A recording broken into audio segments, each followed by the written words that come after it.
And here we are recording. This is it. Tyler, hi. Hi. So we're getting on air to chat and have a conversation, as I've been doing with many people around me, to see what Tyler is thinking, what Tyler is feeling. And I'm every time I'm asking all of you to talk, I jump on whatever you guys decide to talk about. So I'm not mandating anything. I just say, hey, Tyler, would you like to talk about what you think and feel about the Master Salon, and why is it interesting to you, or why do you want to join? And everybody gives me different answers. And I specifically say, okay, stop, just tell it on air. Like, tell it on air, be authentic, be truthful, whatever comes out, comes out. So here we are. So, Tyler, introduce yourself. Okay, well, thank you for that. I love giving permission to speak freely. I think that's really important. And like you said, speak from the heart. That is also important and very, necessary, I think, for us to come off in our own authentic way, truly where we're coming from, what's important to us. So I'm Tyler Skinner. I have Connected Communities is my umbrella company. And within that construct, I have, as a community builder and a strategic connector, I have built up a platform called Women Making Waves. I love, And our, I love yes, the name. it Women is Making Waves. fantastic. It's a beautiful name. And it kind of partly comes from, I think, maybe because I was born in Southern California and grew up by the ocean. And I have this, strong connection to the sea. And everywhere I go and travel, I'm always finding an ocean Mhm. somewhere to swim in or be by. So I think there's some of that. And I always watch the waves. And I think that it was a very fitting name to have, where there's an energy. And that's what also comes from it. What I'm learning on the journey is it's an energy. Waves are energy, and they're being pulled in, you're being drawn into the shore, but they have a crest, they rise and fall. They Well, rise and fall, they change. And I think that's really what it matters to me with this community, is that we're all rising and falling, yeah, shifting, moving, and we're in swells, we're in titles, we're in yeah. different Especially periods, and for that's awesome. especially for women, because we are known to have a lot of emotions and a lot of downs and ups and sideways, and that's really the nature of who we are as women. We are ebb and flow, we are ups and downs, and it really matters that women embrace that part of their femininity. Every month we rise and we fall, we are full and we empty. It's the natural rhythm of a woman. Let's embrace it. So that's why Rhythm. I love the name. And women can make huge waves with their Huge. passion and their drive and their emotions and their, connectivity to the earth and to water and to all the elements. So it's so fitting. So I love it. Sorry, It is. No, you're fine. I totally agree. And that's all the things that and as it's an evolution, as I go through the process of building this, I'm co-creating, I'm learning, I'm getting, advice from wonderful people like you who are really committed and dedicated to the advancement of women, in general, just learning about ourselves, like you said, connecting to ourselves so we can make impact. I mean, that's what a lot of us want to do. And so I want a space. I'm basically tell people I'm building a stage, and I'm like, here's the dance floor, and you can dance to whatever you want on that dance floor. You can be doing reggaeton, some of you can be doing salsa, you can be dancing hip hop, whatever moves you. We want to be there to provide that. So that's really the goal. Mm. And we do that all the time. We send each other videos of us dancing, because, It's or true. it's the way that we pump ourselves up before a meeting, or it's awesome. So coming back, thank you for this beautiful introduction and information of who you are, what you love, what you do. We've been connecting through the Squircle community.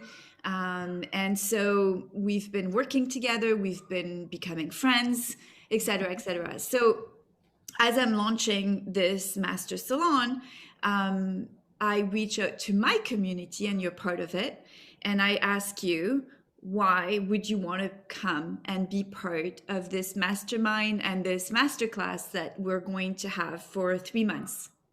What what turns you on?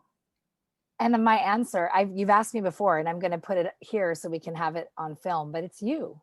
And that was what I believe really strongly in who's behind something and their why.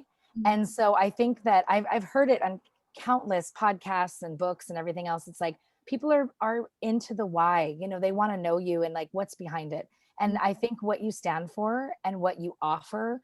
And one of the things I think I shared, and I'll share it again because I love it so much, that really resonated with me and got me, you know, the goosebumps and the whole reaction. I love when I react to words I read or something I see.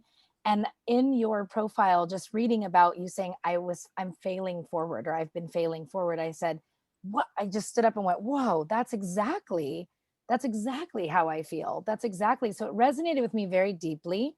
And then I felt it at a core level, you know, a failing forward and also thriving in ambiguity. I mean, I think that right now, given what's going on in the world, we all can say that we are thriving, and some of us are not thriving, I understand, but changing that mindset and that attitude to be able to understand ourselves and understand our place in all this, and Mm, what's the purpose, what are we doing here, what are we trying to accomplish, and how can we do it together? Because my mindset goes to community, my mindset goes to building something together and co-creating, co-leading.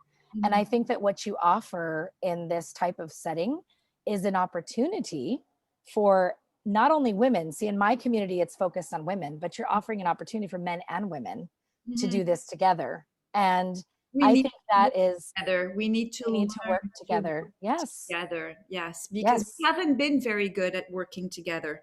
We haven't been very good at being together, even in, Right. in sometimes intimate partnerships and business partnerships.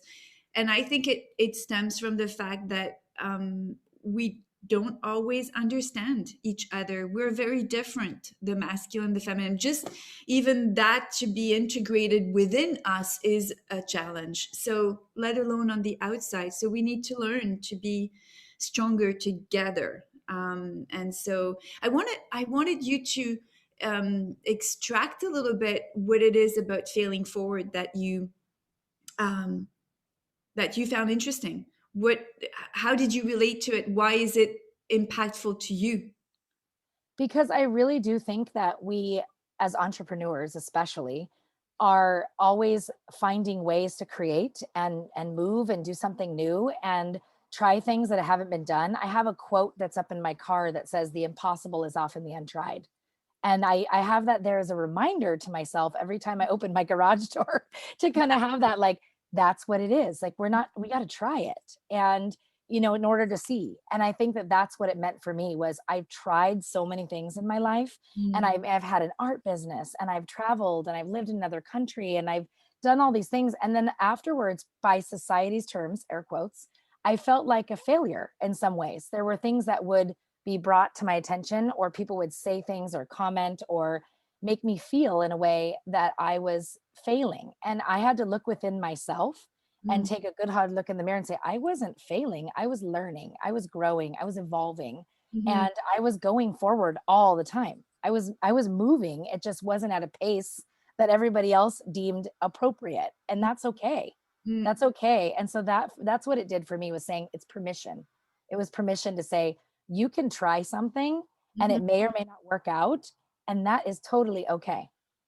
Isn't it interesting how we have this inherited definition of what either failure or success means, Mhm. right? And one of my favorite quotes is from Churchill, and he says, "Success is going from failure to failure without a loss of enthusiasm." That's so good. How beautiful, right? And how redefining of failure or success. I mean, you know, I think we need to try more. I think we've been taught through those binary lenses that, Mhm. it's black and white. It's either failure or success. Well, what if there's a space in between where we need to navigate with our own level of certainty? And what does that mean too? I mean, this is why right now crisis is really evoking a lot in a lot of people and in a lot of businesses, because a lot of times we just haven't pushed the boundaries of what all of those words mean to us, and redefined it for ourselves and dare to refine it for ourselves. I So love the word dare. That's so true because it's for me personally, it this whole process was sloughing off. Like I literally felt like I was unpacking or undressing or taking off all these layers, right? Of things that I've been carrying around that were these, like what you described to your point, this what society said to me in the past or what the construct that I was living in, this idea of binary lenses of it's black or white. And I was starting to say, but there is more, there is gray, there is color, there's all these things. And I have this sign in my office that says life is art, paint your dreams. yeah, And I say, yeah, I mean, I feel like get the brush out and yeah, start putting it together and create your own color. yeah, What is wrong with that? And I think that that exactly. was, as a creative entrepreneur, which I consider myself to be, Mm, that's really tough for a lot of us. I feel like this is a time are coming like to rise up and really allow ourselves to be seen for the funny, quirky, zany, out, all the things we are, just saying yeah. like it's okay to be those things. And we accept it. So there you go. Like there's really nothing else that we can do. I'm not going to live in a world built, again, like we said, it's and designed for a Mhm. specific type and an archetype or a way. And I think that this, what you're doing with all of this recoding, and learning some language around it, learning these to get a deeper meaning and extract these pieces and know how to define it. Mhm. That's what's important. Define it, and then you can know what you need to do with it. I mean, that's the thing, really, for me. So Yeah, and rewire it in a way that makes sense for you. Give yourself the space and time, support, um, and understanding too from peers, around you, to give you different ideas, different ways to maybe go about it. We're desperately needing that support and that lifting up, right now. So it's a way to think about performing in a way that will not be at your cost or the cost of your family, exactly. and that matters to me. That's really the root of my journey. So thank you. You are so Thank welcome. you so much. I love it. I will see you there. I will see you soon. And whoever needs to reach out to have more questions answered from, the whatever you've seen out there, then reach out to me, ask your questions, and let's start a dialogue and see if maybe you're a good fit for this. Who knows? Yay, I cannot wait. It's going to be awesome. May 13th, it's on my birthday. It is starting on my birthday. That's right. Yeah. Perfect. Yeah, I changed the dates and I was like, when what feels good? And I think that, my birthday is a great celebration to Yes. actually start this gathering. So, thank you so much. Another year around the sun for Tatiana. Yes, exactly. Thank you, Tyler, for letting us know what you think of the whole thing. I You're appreciate it. welcome. Thanks for inviting me. Take care.